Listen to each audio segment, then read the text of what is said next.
All right, y'all. So look, if you're into like an economy vehicle, but you don't want something that's like bland, like you want something that that'll like kind of suit your lifestyle. Maybe you need like a, SUV or something like that, but you don't want it to be a soccer mom vehicle or something like that. But you don't need nothing too big, but you need something with space or something like that.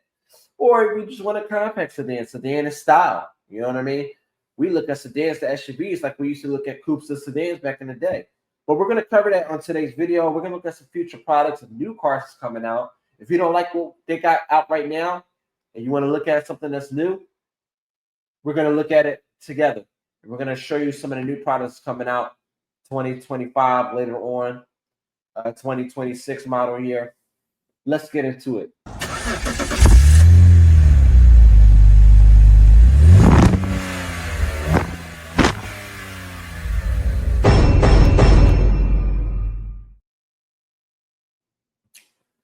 What's going on, y'all? It's your boy Black Hawk Bond 007 back here with another video.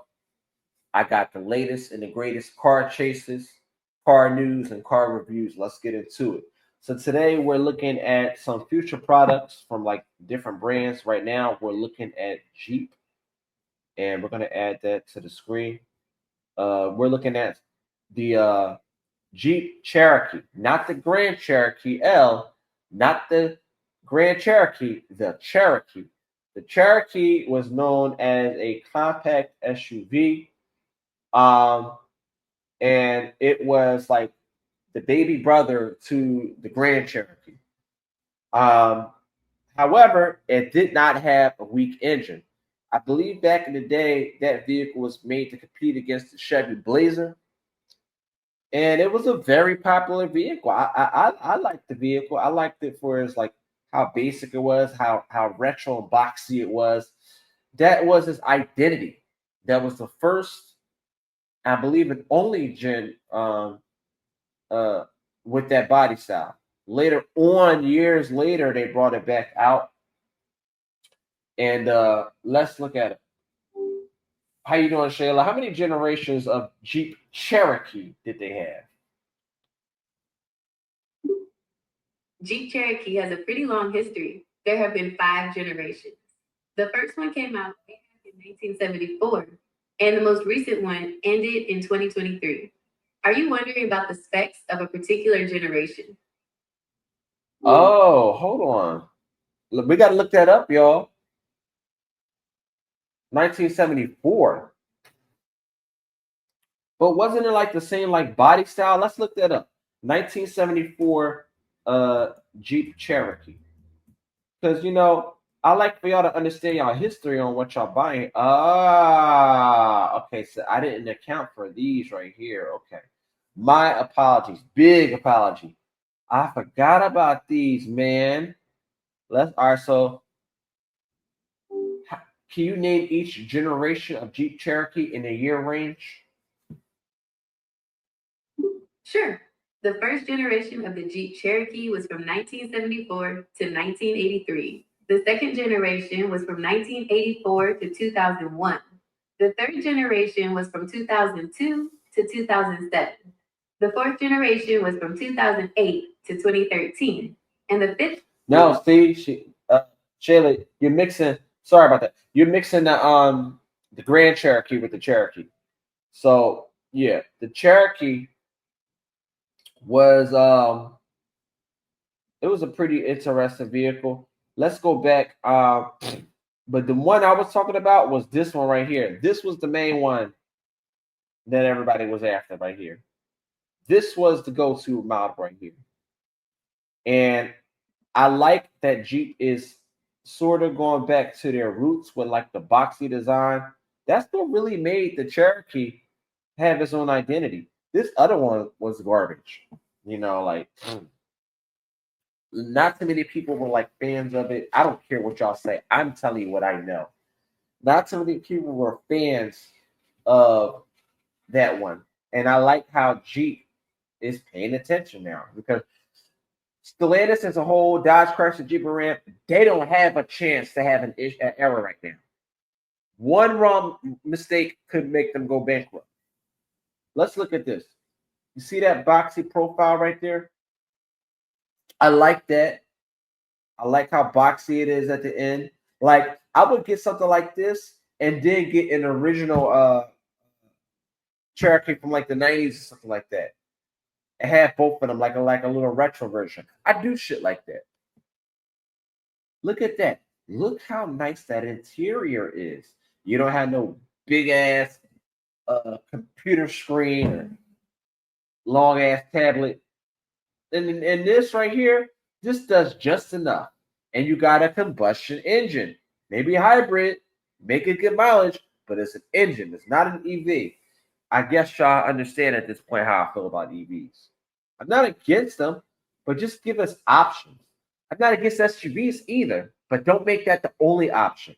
You want an SUV, you go to Jeep, you go to GMC. That's how I used to be back in the day. You had a specific brand that only made SUVs. You go to Hummer. You go to specific brands that only specialize in SUVs. Now everybody want to copy and paste. Oh, everybody, let's build an SUV. Ford, Chevy, I'm on your ass. Bring us back the sedans, god damn it. But anyway, this is really nice. I like this. I really, really like this. I like that steering wheel. I guess that's the new corporate steering wheel. You're gonna see it on most of the cars, if not all of them. Yeah, this is nice, man. Let's see what they're talking about. Let's read it. This is Mopar Insiders. Jeep fans, this is the one you've been waiting for. It says the 2026 Jeep Cherokee KM has been spotted again with far less camouflage, revealing both the rugged exterior and a first look inside the cabin, with Jeep's D-segment mid-size SUV finally going hybrid only. Like, okay, so they classified it as a mid-size. Size-wise, I guess so. I still look at it as the compact sedan, man. With Jeep's D-segment mid-size SUV going hybrid on, because look, you got the Grand Cherokee. They both mid-size. No, this is a compact SUV. Mid-size SUV going hybrid only. The latest prototype gives us the clearest preview of what's yet to come. A spoiler alert is looking good. I agree with that. Up front, it kind of reminds me of the Grand Cherokee L a little bit. It's like honey, I shrunk the Cherokee L, like kind of like that, like what they did with the Charger and the Dodge Dart. Maybe I shrank the Dodge Charger, and when they did it with the '07 Dodge Charger, when they first came back out with the Avenger, honey, I shrank the Dodge Charger, and then when two cars have a baby, this was born. Up front, the Cherokee keeps his Jeep DNA intact with a wide open slim stock grille. That's his identity, of course. Unlike its electric cousin, the Wagoneer S, the Cherokee needs airflow and is built to breathe. Slim LED headlights now peek through the camo, giving off the high-tech vibe. Overall design. Where's the retro vibes at? That's what I care about. The overall design leads more towards a classic SUV than the coupe-inspired crossover. Yeah, that's what I'm talking about. I didn't like that. No sloped roof line, no overstyled spoiler. Yeah, try to compete with fucking Toyota. Huh? Be your own identity. Make you the reason why people want to buy a Jeep. If I want to do all that curvy shit, I'll go buy another brand. People think that copy and paste it's going to get them more money. It's like what Chrysler had the Dodge, not Dodge. What the fuck am I talking about? Well, Chrysler was the parent company, so I'm not too far off. But Chrysler themselves had the PT Cruiser, a vehicle that they didn't expect to be successful. It was made from 2000 to 2005, and they sold almost 1 million of those vehicles. They sold almost 1 million of them things. So, shout out to you, Chrysler. But the problem was with that, Chevy was like, tired of copy and paste. Anything you could do, I could do better. No, at that point, it was too late. That's how the HHR was born. Because of the success of the PT Cruiser, Chevy wanted some of that money. They didn't do the numbers like Chrysler did, but you know what I'm saying? But it's not good. If you're going to do it around the same time. You understand what I'm saying? That was the hot rod season. Remember the Plymouth Prowler? Oh man, that was a nice car. But yeah, let's continue right here. It says the body itself looking noticeably bigger. The side profile is clearly influenced by the Grand Cherokee L, giving the Cherokee more upscale, a modern silhouette. Particularly the boxiness. And that's what I like about this. I just said that too right before I read this. Inside, we get to peek at the updated interior, and it's loaded. Let's see the specs on this. It says, while the layout nods to the Wagoneer S, no. This Cherokee Latitude stands on its own. Front and center is a massive 12.3-inch Uconnect 5 touchscreen joined by a 12.3-inch digital cluster for the driver. The Latitude trim ditched the passenger screen and flashy climate display found in higher end models, but still keeps a new rotary shifter. I don't like that shifter. I had a Chrysler 200 and it had the shifter in there. I don't like that because if them things go bad or have an electrical short, I mean, of course, it's new and okay, like why you're buying it brand new, but new cars have defects too. That's why they have recalls. The Latitude trim ditches the passenger screen and flashy climate display found in higher end models, but still keeps the new rotary shifter and repositions the haptic buttons lower in the center stack. Now at piano black finishes, practical, sleek, and unmistakably Jeep. These automakers are starting to understand all that put everything on one screen. You know, it's dangerous for the driver. While you're trying to find basic controls like the climate controls, the air, the heat, and all the stuff like that, give us physical buttons. You know what I'm saying? If you're gonna do a touch screen or like give us some type of sensitive touch. Put a separate panel just for those basic controls. When you got older people, they're gonna have a hard time looking for that stuff. Here's the powertrain. Under the hood, the all-new Cherokee makes a turning point. Hopefully it still has some power in there. The SUV will be offered exclusively with a hybrid powertrain. Power comes from a 1.6 liter turbocharged 4-cylinder engine made into a 3-speed hybrid transmission. Built in Michigan at the Dundee Engine Plant, made in America, baby. Let's go. This setup is expected to balance strong fuel economy with capable performance, especially when paired with Jeep's standard 4x4 system. So you got an all-wheel drive EV motor, hybrid motor. Then you got the engine. So you still have some horsepower. You still have some engine capabilities.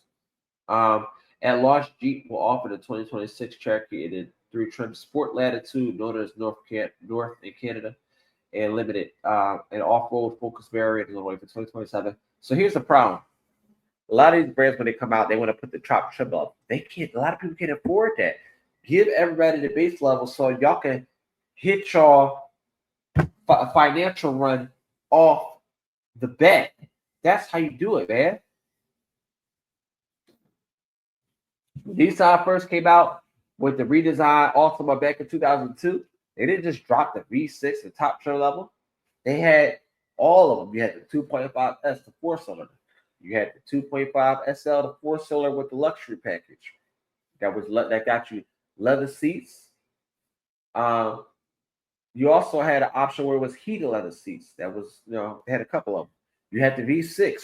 You know what I mean? You had a variety. They didn't just drop the top trim level at once. How are you making any money dropping a Halo product like the Dodge Charger and you drop the top trim level costs $100,000, expecting people that just pull money out of their ass, pause, or money don't fall on trees. People can't afford that. Bad enough, a lot of people not going to be able to afford the base one. But starting off at a $70,000 selling point, price point, knowing that some of these dealers are still going to try to do dealer markups, you're not putting yourself in a comfortable position to win or make some money. As you can see, nobody's buying the damn Chargers. And it's an EV. Definitely not buying that. Consumers are letting you know they have a voice. And the more y'all speak up, hit your congressman up and say, look, we want this, we want that, they're going to answer. You know why? Because people will understand that they're understanding now that it's not about what the shareholders want. It's about what we want. Damn it. And if you want to please your shareholders wearing suit and ties and bow ties and all that bullshit, it don't fucking matter anyway. You know why? Because all we got to do is not buy it. Give us what we want. You want to get paid, shareholders? Give us what the consumer wants. We, the consumer of the United States, we, the people, the consumer, want what we want. Y'all saying, give them this. And y'all not even driving those fucking vehicles. Let's continue. The new Cherokee is officially a D-segment SUV, fitting right between the compact Compass and the larger Grand Cherokee. All right, so maybe they're making it inside. Y'all remember the second gen Jeep Acadia? They made it smaller to better compete with like the Grand Cherokee. I actually like the way the Jeep's approach with that. That was a good move. We'll look that up in a minute. Let's look up some other news. We're not just looking at the Jeep Cherokee, but if y'all want a nice compact SUV, got nice features in it. A lot of these features are like come like fully loaded, like for the most part, like wireless charging, like a lot of that stuff comes standard now. So it's not like you're losing anything by buying a brand new car. You got a lot of standard features now that wasn't even an option back in the day. So count your blessings, man. Let's see what else we got cooking on here. We don't care about fleet sales. Pentastar V6 is now standing on Ram 1500 V6. We want a V8. You got a pickup truck with that size. You want something with like that got the power to handle all that weight, to pull it. You know what I'm saying? People got pickup trucks ain't looking for no fucking V6. They're not looking for a V6 engine. They're looking for something that can tow, think like stuff like that. Construction jobs, all that stuff. They're looking to haul things, and they need the right motor to pull that. V6 is not going to handle that well.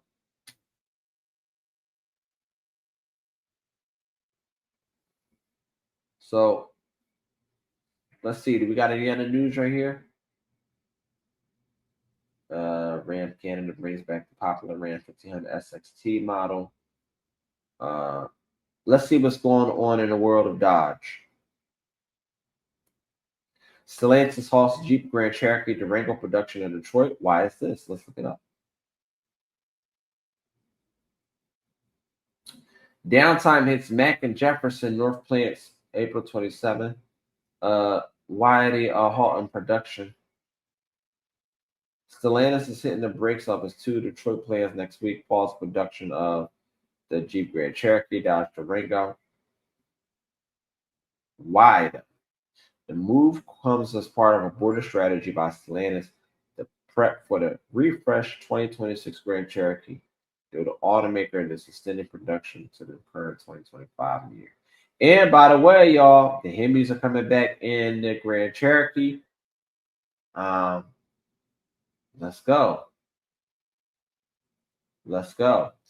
This production pause is one of several. Sales of both SUVs have taken a hit. First quarter, Jeep Grand Cherokee sales dropped 11% year over year to 48,465 units, while Dodge Durango sales were down 9%, which is only close to 14,000 units sold. Why is production pause happening? Because after new 25% tariffs on imported vehicles, Donald Trump, Stellantis shut down operations at other key plants in Mexico and Canada. That triggered around 900 temporary layoffs to support the facilities in the U.S., including Powertrain and Stanford plants. This is to bring jobs back to America.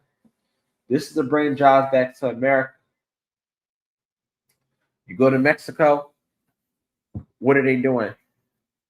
These workers are getting paid $6 a day. So you pay them cheap. It's cheaper to make the parts over there. You don't have to pay a union, auto union workers. And therefore, you get cheap products. And before, because of the Democrats, they was able to get away with it because it was still in the Americas, but it was North America. but it wasn't in the United States of America. So Trump was like, listen, man, enough of this bullshit. Everything must be made in America. We got enough products that's going to Mexico, made in Mexico, and we definitely got enough products that's made in China. You know how he feels about China. It's going to the Warren Truck Assembly Plant, which builds a Jeep Wagoneer WS model, I guess, remains shut down due to an engine shortage. Stellantis has prioritized the high demand 1500 pickup, shifting more twin turbo 3-liter Hurricane inline systems to. Yeah, so what's going on is what happened was when he was implementing the 25% tariff, Donald Trump, they're like, look, we got to haul as many engines and parts over the border as we can because once these tariffs come, and they're not stopping it from coming, it's happening. Well, it's already here, but we need to save as much money as possible. So this is kind of part of the shortage now because whatever they did get over, you know, they got tariff for it. And what happens is you got some other countries in the continent of Asia, they're shipping them over and then assembling them together in America. They'll build the stuff over there, ship them over by parts, and then assemble in America and say, made in America. Nah, assemble them in America, put them together in America, and assemble them in America. Make sure everything is made in America, at least 80% of it. You understand what I'm saying? So I think that was a good move by Donald Trump. He's also the reason why we're getting all these V8s back. What's going on in the world of not too much. We already know what's going on with the Charger. We're waiting for they got a Hellcat version, all that stuff like that. Let's wait for all that. What's going on in the world of Ram?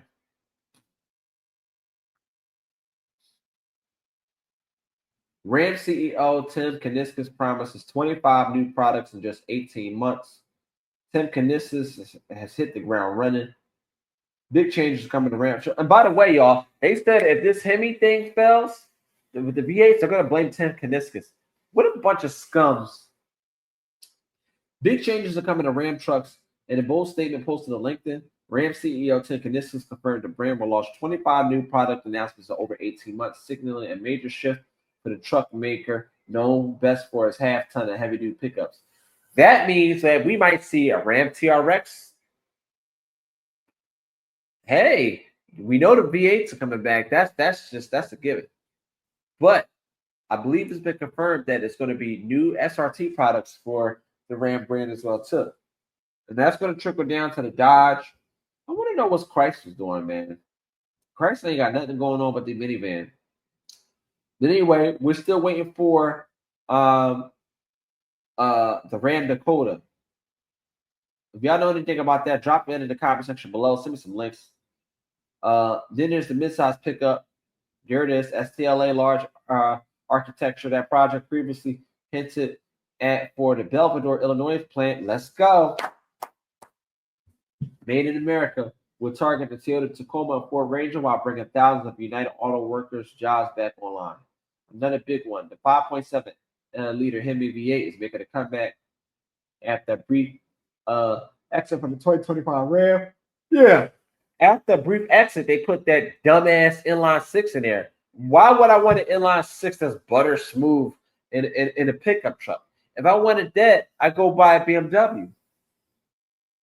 You understand what I'm saying? Hellcat Power. There we go. A new Hellcat Power TRX could be in the pipeline. Something Kuniskis hinted at not too long ago. When he hits at it, that means it's coming. The previous supercharged TRX was a fan favorite, and bringing it back would ignite a fire under the high-performance truck brand. If y'all remember one of the old videos, we talked about the return of the Dodge Viper.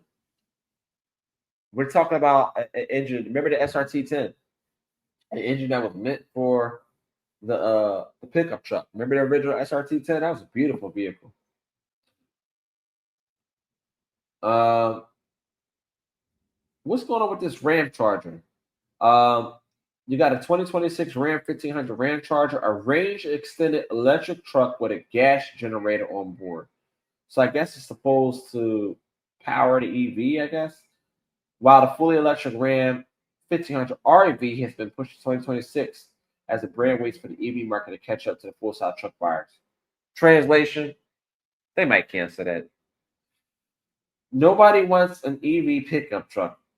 Look at what's happening with the Cybertruck. They anticipated all these sales of the Cybertruck, and it has the worst of the worst quality control issues. You remember that video when Elon Musk took a ball and threw it through the window and it actually broke through? Embarrass yourself. If you want to look at a decent EV, look at the Chevy Silverado. Those are some sleepers right there, man. Yeah, maybe you could engine swap it, LS swap it. All of this kicks off on June 8th based on Kaniska's tone. Fans better be ready for a wave of horsepower, innovation, and a good old trucker. So this is coming out. This is right around the corner, y'all. This is right around the corner. Let's go. Let's see what's going on in the world of Chrysler. Windsor Assembly returning to work for how long?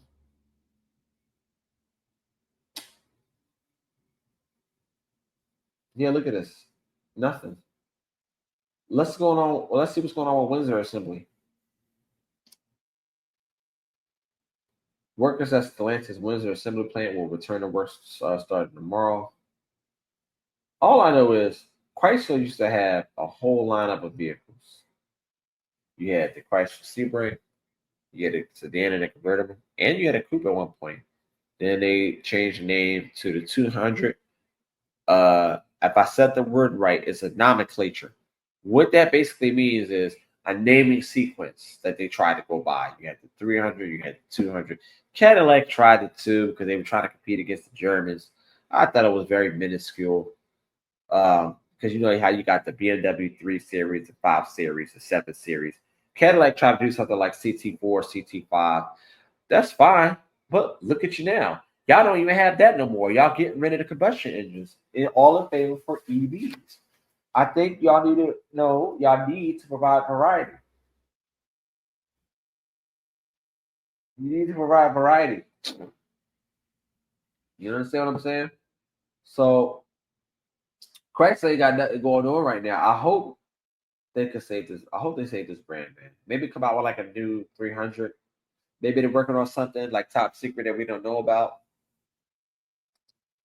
But I didn't forget. I got a sharp memory. We're gonna look up the GMC Acadia from let's say 2017.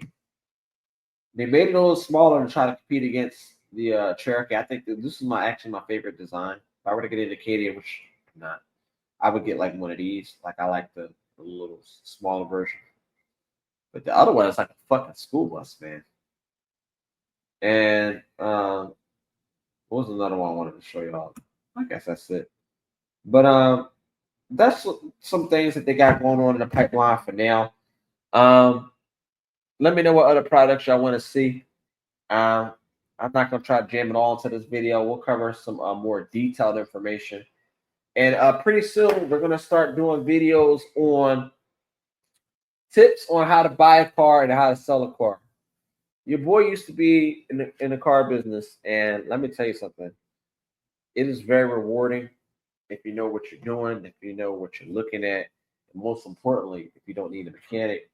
But yeah, man, we're gonna cover some more future products. Let me know what y'all think in the comment section below. Give the video a big thumbs up if you like what I do. Hit the subscribe button if you haven't already. And until next time, holla at your boy. I'll see y'all on the next video.